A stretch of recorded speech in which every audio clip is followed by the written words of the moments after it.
The cavernous hall of the Galactic Alliance's Central Council chamber had never felt so suffocating. Captain Rhea Santos stood at the podium, her voice echoing across the vast space as hundreds of representatives from dozens of species stared back at her with expressions ranging from pity to contempt. The defense of the core systems is not only possible, but necessary, she insisted, her dark eyes scanning the crowd of alien diplomats. If we abandon the central planets now, we're effectively surrendering the entire alliance to the star swarms. A ripple of murmurs passed through the chamber. From his elevated position, High Chancellor Voss of the Kelthari, tall, blue-skinned humanoids with cranial ridges that glowed faintly with bioluminescence, raised a slender hand. "Captain Santos," he said, his voice melodic yet tinged with condescension, "we appreciate Earth's enthusiasm, but your species has been part of the Alliance for barely a century. Those of us who have faced galactic-scale threats before understand when tactical retreat is the only rational choice." Rhea gripped the edges of the podium. "With all due respect, Chancellor, there's a difference between tactical retreat and total abandonment. The star swarms have consumed 17 border systems in the past 6 months. No defense has slowed them. No diplomatic contact has been established. Each time we retreat, they advance. This isn't a storm we can wait out. It's an extinction-level event." General Artax, a veteran Dormanian warrior whose leathery, gray-scaled face bore the scars of countless battles, leaned forward in his seat. "And what would you have us do, human? The combined fleets of 6 elder species couldn't halt the swarms at the Cygnus barrier. Your own Earth Defense Force lost an entire battle group at Proxima Centauri." The mention of Proxima sent a jolt of pain through Rhea's chest. Flashes of memory, her brother's ship disintegrating under a wave of chitinous exoskeletons, the screams over the comm system, the reports of crews being devoured alive, threatened to overwhelm her. She pushed them down, maintaining her composure. "We lost that battle group because we fought alone," she countered. "Because the Alliance was already pulling back its support vessels. Because we're treating this threat like it can be outrun." Ambassador Trell of the Avian Sora Collective fluttered his iridescent wings in agitation. "The human speaks as though we haven't tried fighting. 3 billion Sora died defending the Orion Spur. The Valka lost their homeworld. The Dormanian Third Fleet was reduced to atoms at Barnard Star. And for what? The swarms keep coming." Rhea took a deep breath. "They keep coming because we keep giving them exactly what they want: territory, resources, and forward momentum. We retreat system by system, allowing them to grow stronger with each world they consume." The massive double doors at the rear of the chamber swung open, drawing all eyes. Admiral Cora, the highest-ranking human in the Alliance Defense Force, strode in.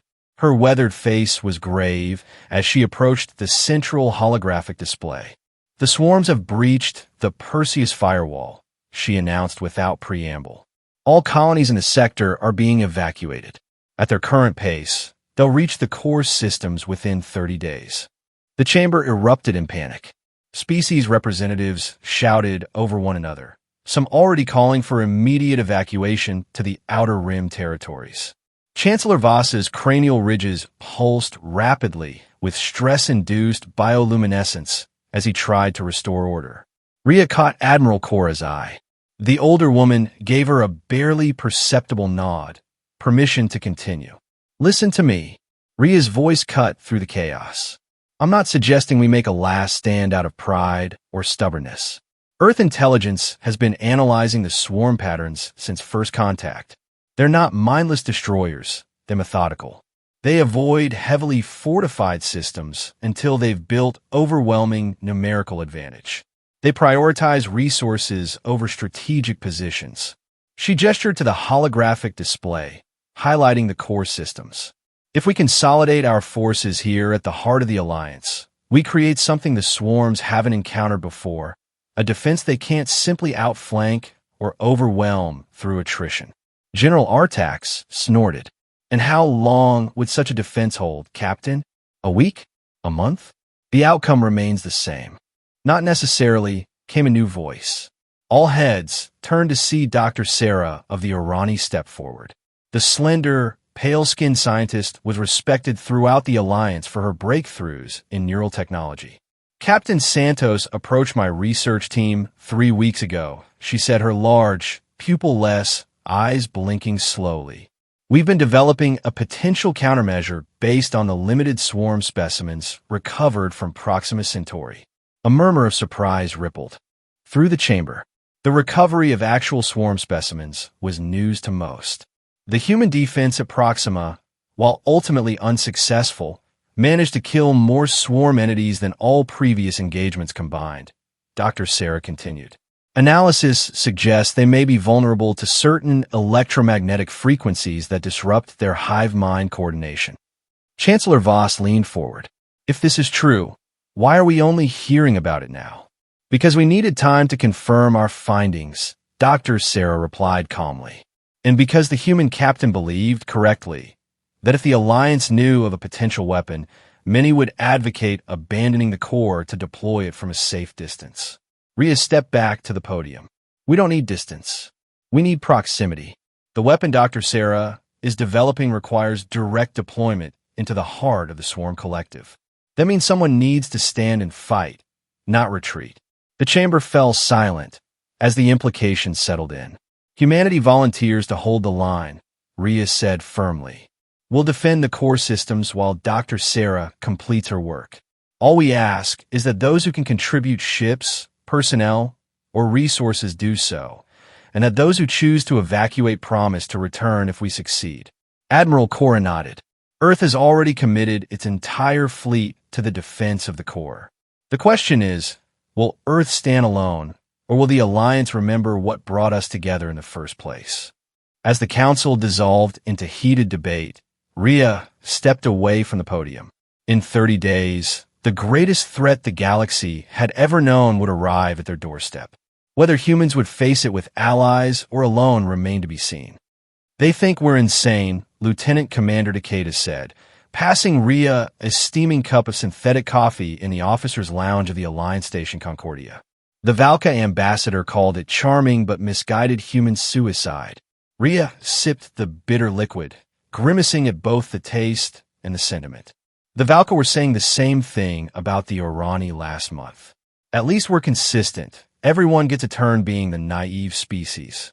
The viewport beside them offered a spectacular view of the core system's central star cluster, 12 sun-like stars orbiting a common center of gravity, with dozens of habitable worlds and hundreds of space stations.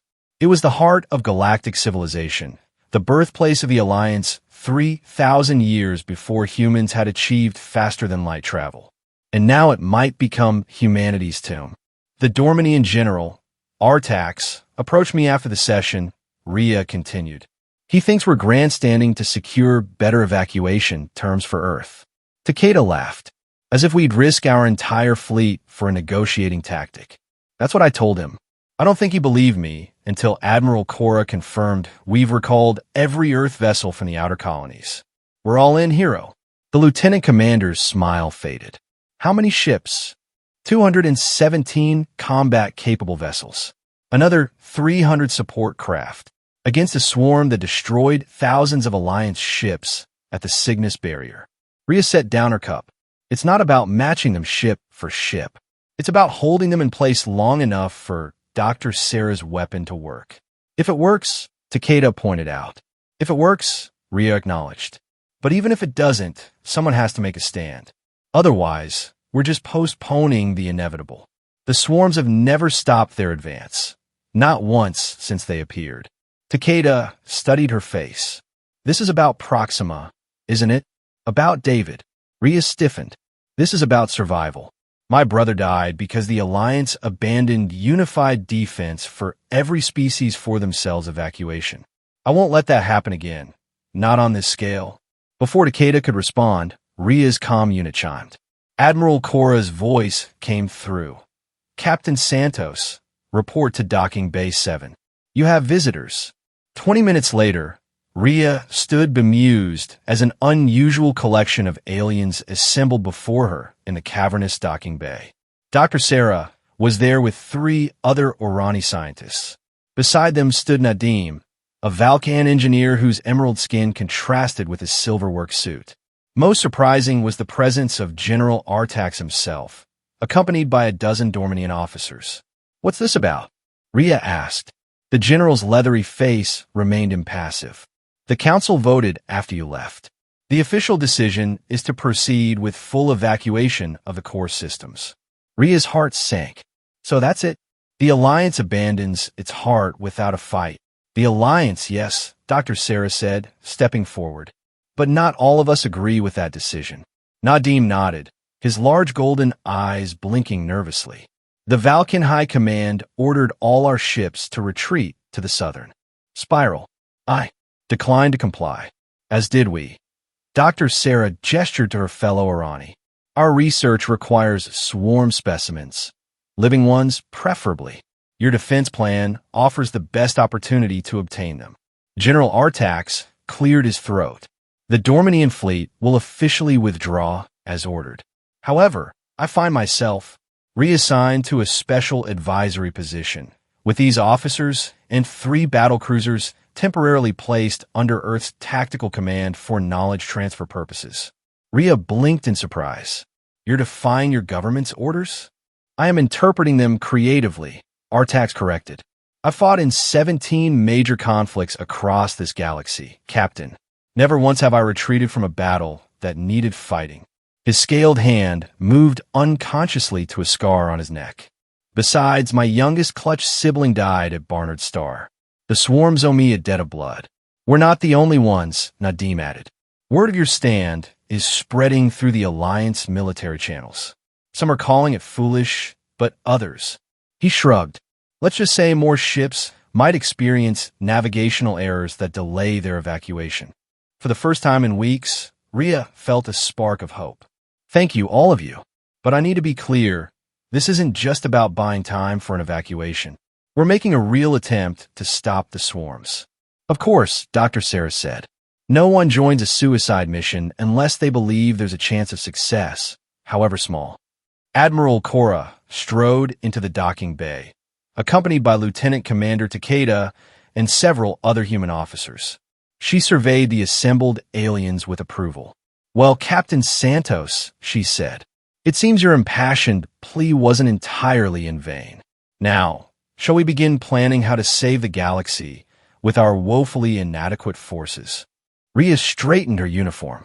"Yes, Admiral. Let's get to work." The next 3 weeks passed in a blur of preparation.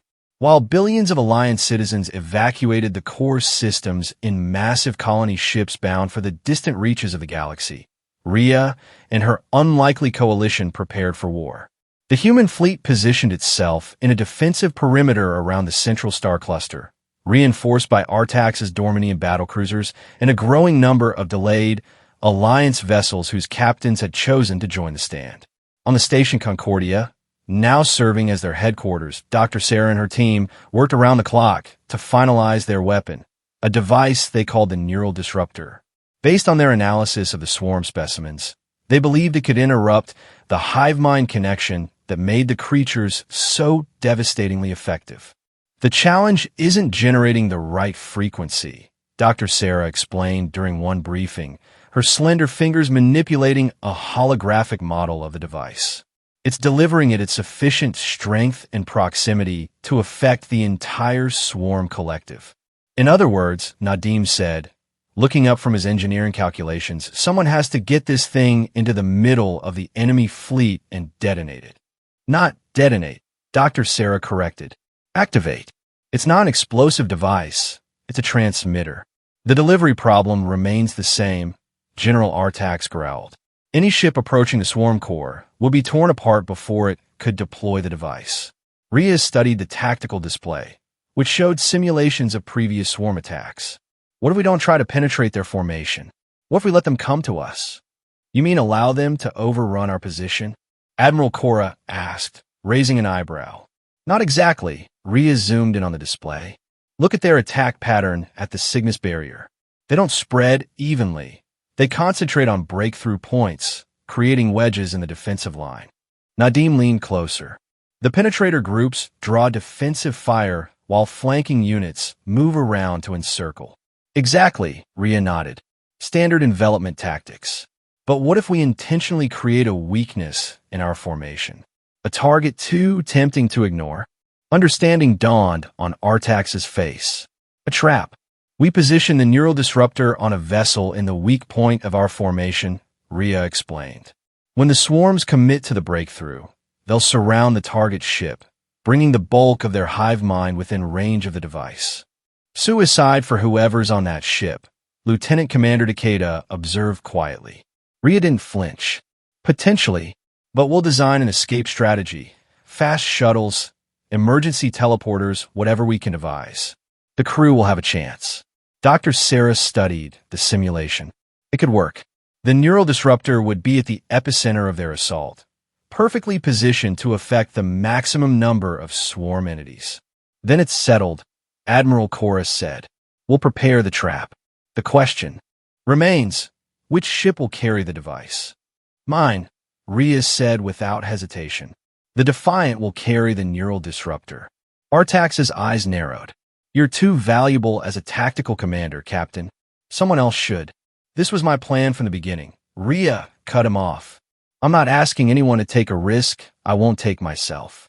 Besides, the Defiant is one of our fastest ships with the best chance of executing the delivery and extraction successfully.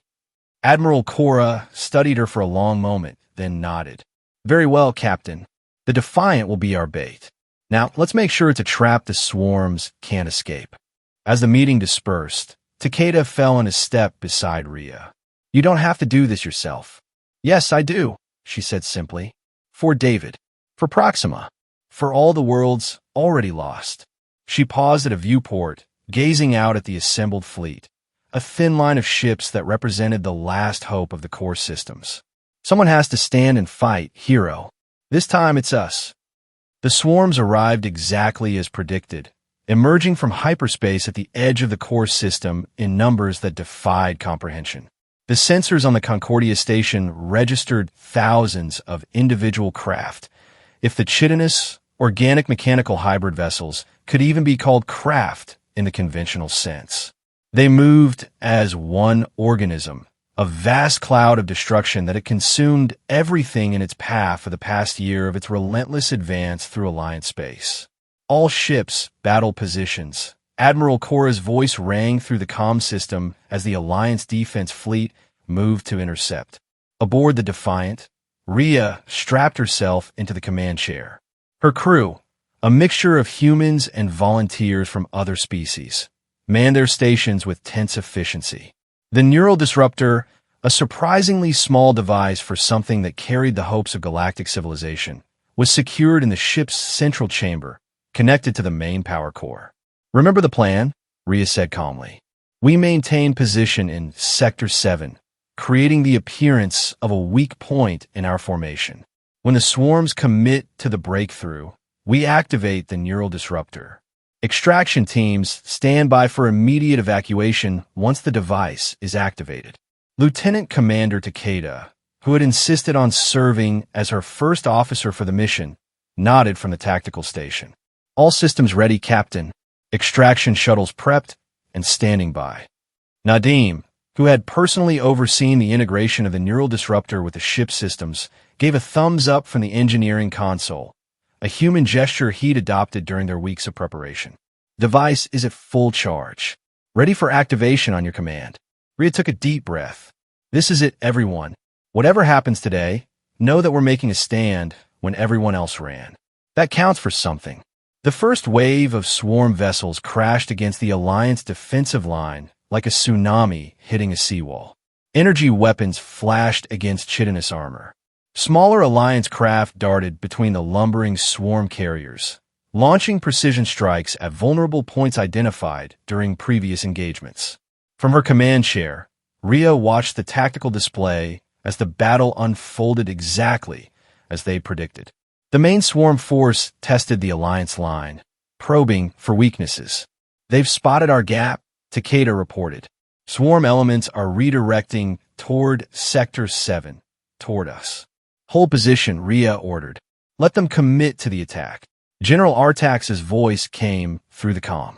Dormanian battle cruisers engaging the flanking elements. We'll keep them off your back, Captain.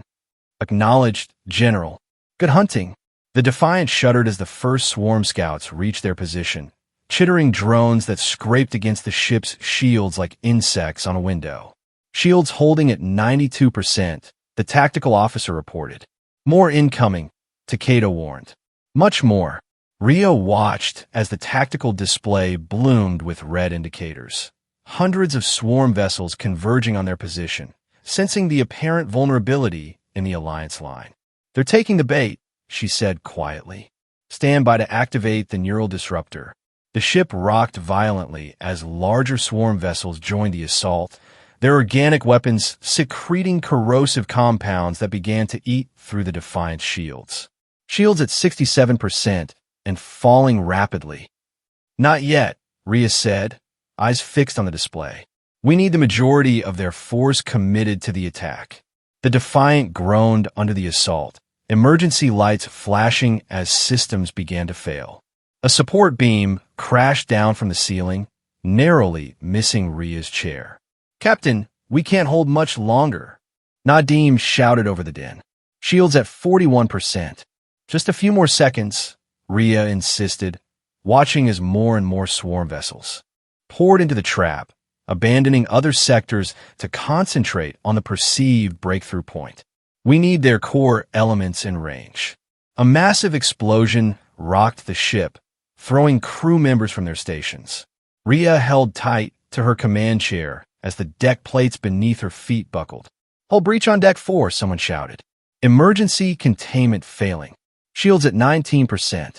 Rhea's eyes never left the tactical display, watching as the red cloud of swarm indicators consolidated around their position, exactly as planned. Now, she shouted, activate the neural disruptor. Nadim slammed his hand onto the activation control. For a moment, nothing seemed to happen. Then a wave of energy, invisible but registered on the ship's sensors, pulsed outward from the Defiant in expanding concentric rings. The effect on the swarm was immediate and dramatic.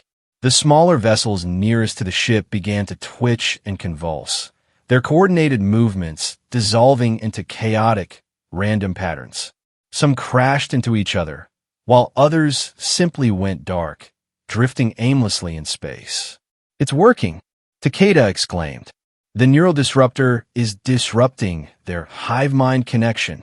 The larger swarm vessels, initially less affected, began to show signs of confusion as well.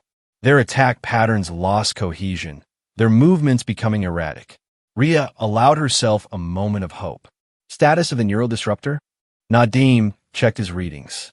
Operating at maximum output. The effect is propagating through the swarm network, but he frowned. Power consumption is much higher than projected. At this rate, we'll lose core containment in less than 5 minutes. That's not enough time, Rhea realized. We need to maintain the disruption field until it reaches the outer swarm elements. Can we reroute additional power? I've already diverted everything non-essential, Nadim said grimly. Life support is running on backups. There's nothing left to give. A new voice cut through the comm system. Dr. Sarah, monitoring from a safe distance. Captain Santos, our readings indicate the neural disruptor's effect is spreading through the swarm collective. However, there appears to be a resistance developing. Something is fighting back against the disruption. Fighting back, Rhea echoed. These are mindless drones. Apparently not entirely mindless, Dr. Sarah replied. We're detecting a concentrated energy signature at the heart of the swarm fleet, something different from the standard vessels. It may be some form of control node, or what? Rhea demanded as the scientist trailed off. Or a central intelligence, Dr. Sarah finished. A consciousness directing the collective. The tactical display suddenly shifted, showing a massive new contact emerging from hyperspace. A swarm vessel many times larger than any they'd encountered before, its structure more defined, less drone-like. What is that? Takeda whispered. As if in answer, a strange sensation washed over the bridge, a pressure in their minds, an alien presence probing, searching. It's communicating. Dr. Sarah's voice was filled with wonder. The neural disruptor isn't just disrupting their connection. It's created a link. We're receiving. Her voice dissolved into static as the ship's communication system failed. But the presence in their minds remained, growing stronger. Asterisk, you resist. Interesting. Asterisk. The words weren't spoken. They simply appeared in Ria's consciousness, alien and cold. Asterisk, so many flee. You stand. Why? Asterisk. Ria gripped her chair, unsure if what she was experiencing was real or a hallucination brought on by battle stress. Who are you? She said aloud. Asterisk, I am Swarm. We are Swarm. Purpose, consume, adapt, evolve. Your kind, anomaly. Refuse evacuation protocol. Curious, asterisk. Evacuation protocol? Ria repeated, confused. You're not driving us away. You're destroying everything in your path. Asterisk, incorrect. Clearing space. Necessary. Old threat returns. Must prepare galaxy. Asterisk. Images flooded Ria's mind. Visions of an even greater horror approaching from beyond the galactic rim. Something ancient and implacable that had nearly destroyed all life once before. Asterisk, Swarm created to fight. To prepare. Consumption necessary for growth. Resistance inefficient. Evacuation optimal. Asterisk. Understanding dawned on Ria with horrifying clarity. You're not invaders. You're an ancient defense system. You're trying to clear the galaxy to prepare for something worse.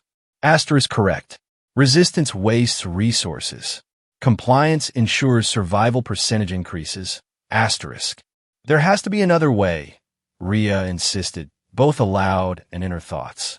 Cooperation, not evacuation. We can fight together. The alien presence seemed to consider this. Asterisk, untested strategy. Risky, asterisk. Less risky than facing the greater threat with half the galaxy evacuated, Ria argued. We're stronger together.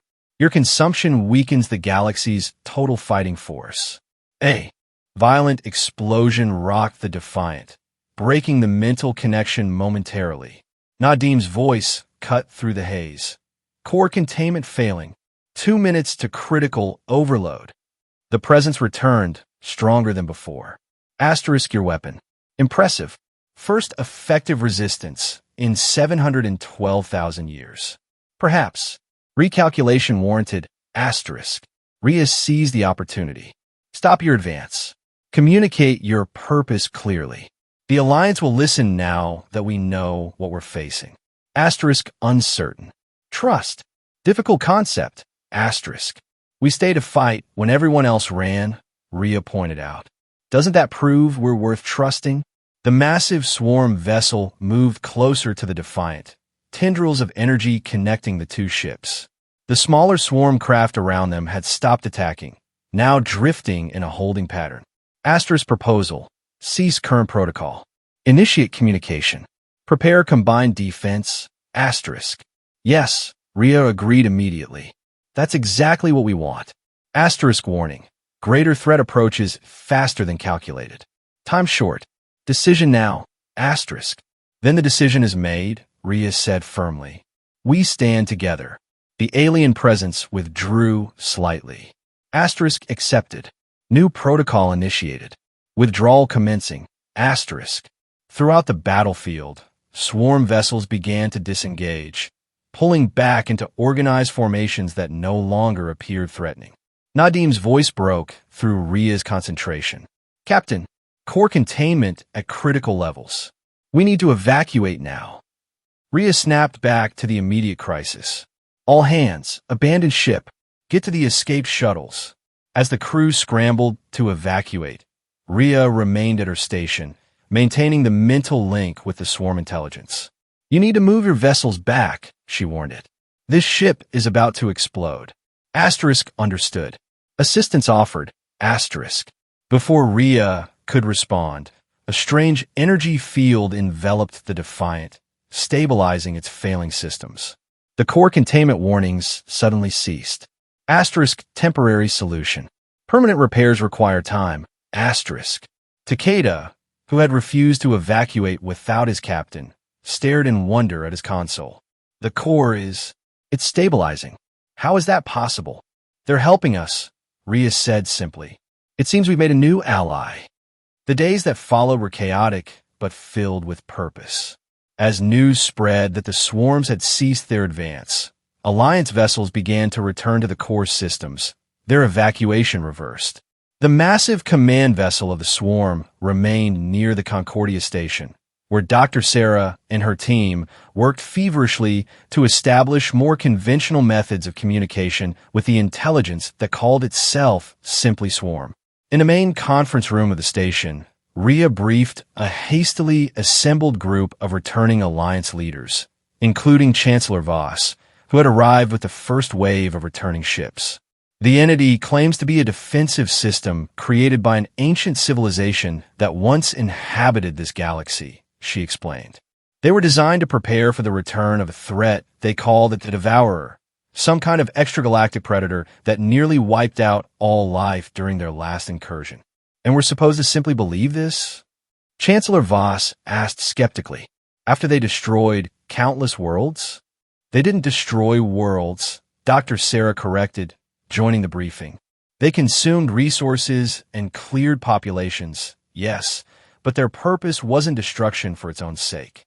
It was preparation, creating clear battle zones and amassing material for the coming conflict. A conflict that might have been better faced with allies rather than victims, Rhea added pointedly. General Artax, his uniform still scorched from battle, nodded in agreement. The human has a point. Whatever this devourer is, we'll face it more effectively as a united front, including our new swarm allies, than as scattered refugees. Chancellor Voss's cranial ridges pulsed with agitation. This changes everything. Our entire strategy was flawed. Rhea finished for him. Running wasn't the answer.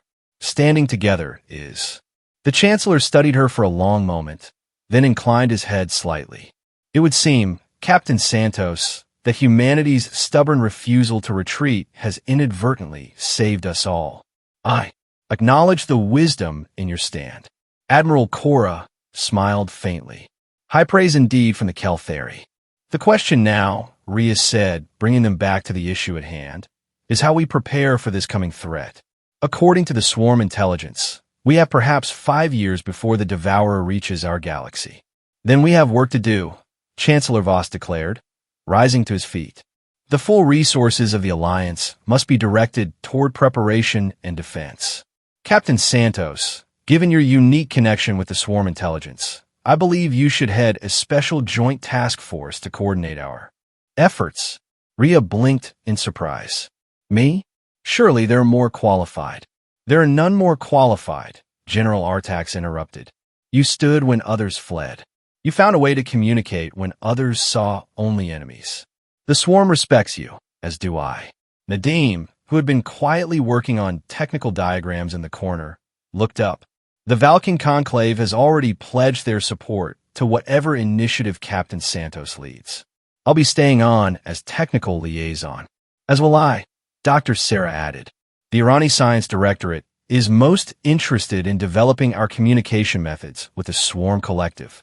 Rhea looked around the room at these representatives of species that, just weeks ago, had dismissed humanity as naive newcomers to galactic politics. Now they looked to her for leadership. Very well, she said, straightening her shoulders. I accept the position. Our first priority will be establishing clear communication protocols with the swarm intelligence. Then we need to gather everything they know about this devourer and begin developing countermeasures. And we must recall those who fled to the far reaches, Chancellor Voss added. We'll need every ship, every mind, every resource. As the meeting continued, Rhea found herself drawn to the viewport overlooking the core systems. The swarm vessels now moved in coordinated patterns alongside Alliance ships, former enemies becoming allies against a greater threat. Lieutenant Commander Takeda joined her at the window. Hard to believe a week ago, we were preparing for our last stand. And now we're preparing for an even bigger fight, Rhea said quietly. But this time, we're not fighting alone, he reminded her. You changed everything, Rhea. Your refusal to run when everyone else did. It saved us. Rhea thought of her brother, of Proxima Centauri, of all that had been lost. Not everyone. Not yet. But perhaps, in the end, it will have been worth the cost. Beyond the viewport, the stars of the core system shimmered, the heart of a civilization that had nearly abandoned itself to fear. Now, because one species had refused to flee, they had a fighting chance against the darkness that approached. The battle against the swarms had been won not through superior firepower, but through the courage to stand firm when retreat seemed the only option. Now, a greater challenge loomed, but they would face it together, united in purpose as never before.